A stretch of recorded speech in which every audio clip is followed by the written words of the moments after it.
Whichever way you look at it, whichever way you look at it, 20 league titles, 2 Premier Leagues. It's this or this. Or this if you're talking about the amount of years Arsenal going about winning their Prem. But listen, hey, who cares about that? Listen, Liverpool 2, or even the scoreline for Newcastle. Oh, you thought that was a Newcastle scoreline? No. That was for the 20 league titles, guys. Listen, Liverpool 2, Newcastle 0. And yes, they didn't have Isak, but even with Isak in previous years, their man got touched at Anfield. So I don't care. Respectfully, I don't care.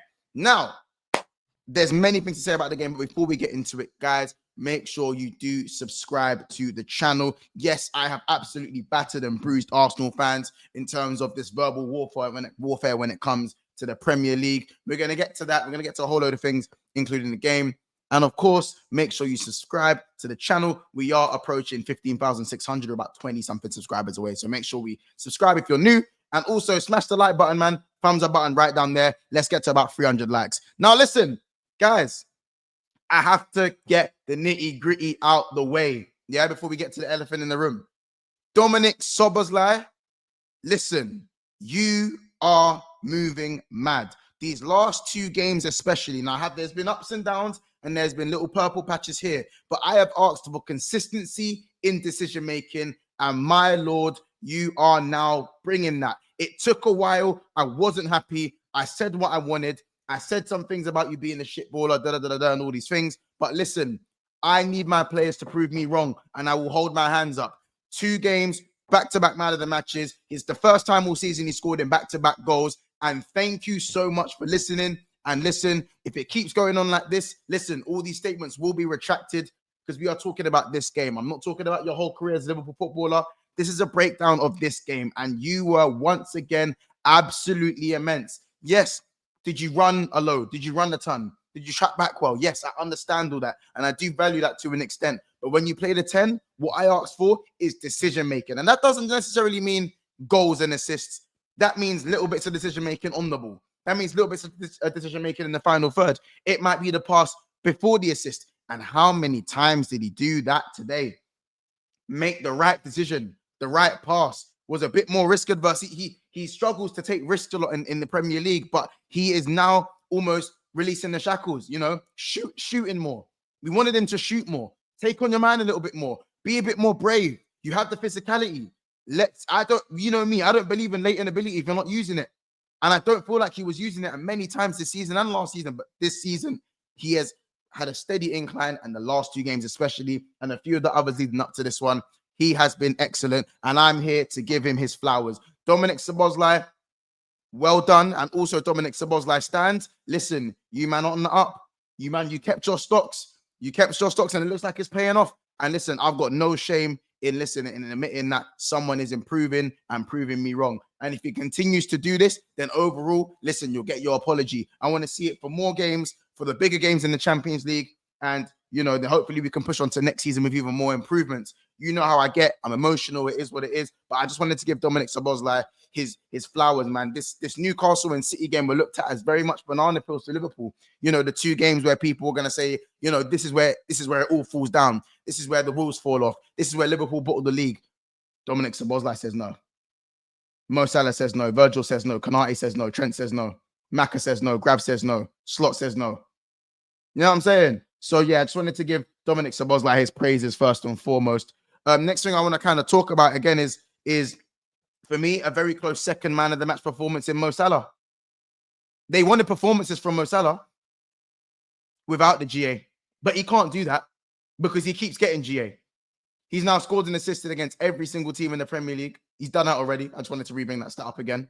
You know, gets another assist. That's 25 goals and 17 assists. 3 assists off that 20 record. So he needs 3 assists in, I believe it's 11 games. He needs 11 games to get 3 assists. And anything above that, he's broken the record.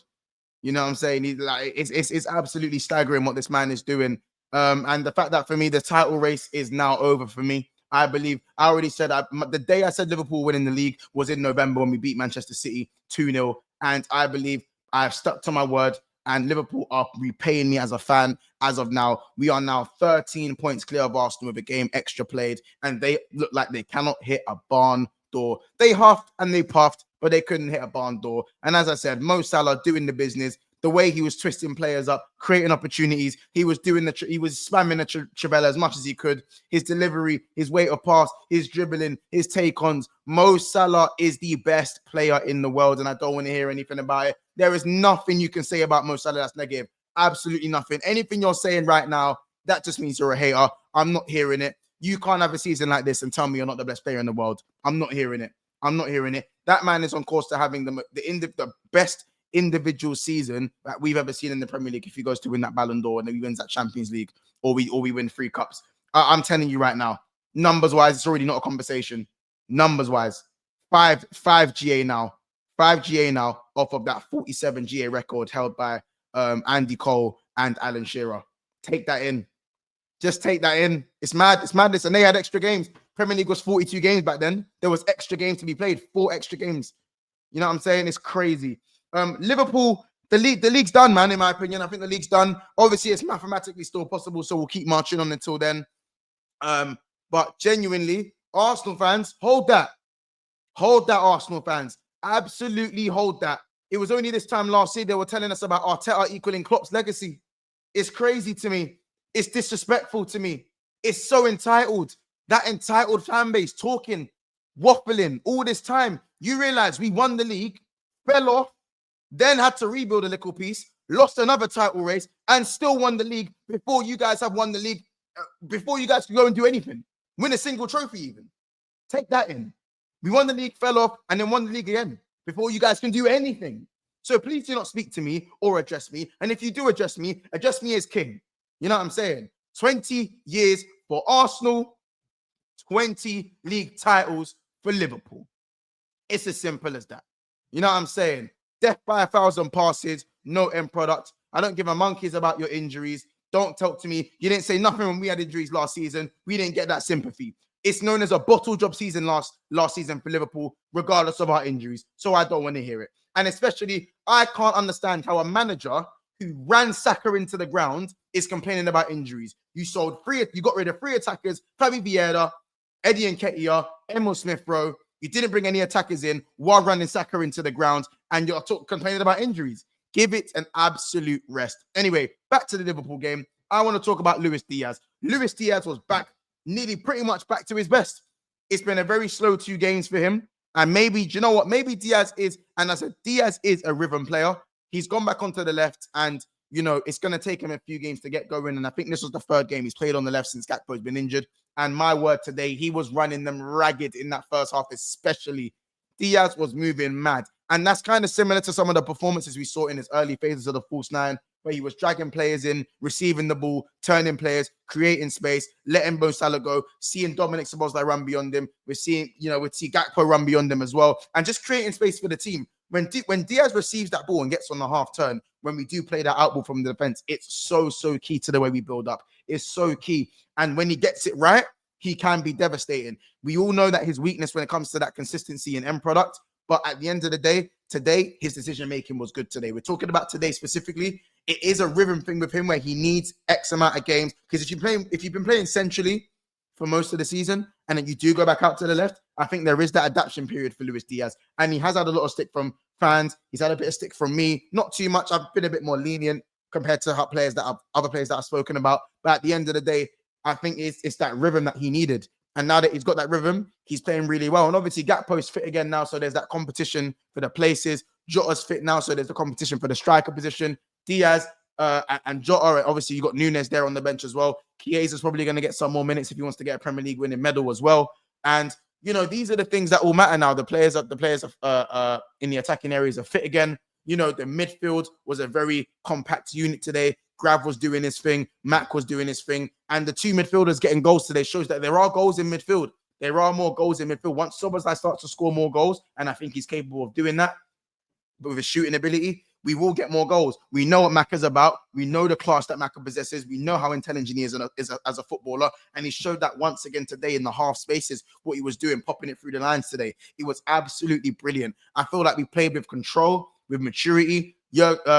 Arnie Slot wasn't even on the touchline. And it didn't even matter. It didn't even matter today. And even when we're talking Tsimikas coming in for me, I said Tsimikas needs to start starting games. He's another player that needs a bit of rhythm. And he was really good today as well. I mean, I don't know what it is about our left backs and not being able to shoot, but Tsimikas was absolutely brilliant. Absolutely brilliant at times today. And I really like the way he defended against, again, a good Newcastle side. Newcastle are no scrubs. They are no scrubs. Yes, I know Callum Wilson was very rusty, hence why he missed a few chances. There is the argument that if Isak played, would we have conceded a couple of goals today? Maybe so, but we can only play what's in front of us. I'm not going to hate on Newcastle's thing. They're a very difficult team. They done a wicked job against Nottingham Forest the other day. I managed to see out the win, and I do believe they have a very good chance of getting top four. So, good luck to the season for them. We still got to play them in the final. Isak will probably be back by then, and we still got a massive game to play against him, which is going to be very, very difficult. But at the end of the day, the boys are brilliant today. Van Dijk and Konate were good. A little bit of a shaky moment from Konate, but he woke up and he was as solid as he is, man. You know what I'm saying? Pause. And obviously Trent as well for me was okay. I think Trent was fine today. I think the whole back line was fine. I think it was just a short performance from everyone, if I'm being honest. But listen, I'm going to leave it there. We'll keep it short and sweet. The Premier League number 20 is on the way. Guys, see you guys in Liverpool. See you guys in Liverpool, man, for the celebration. See you guys in Liverpool for for the celebration. I can't wait.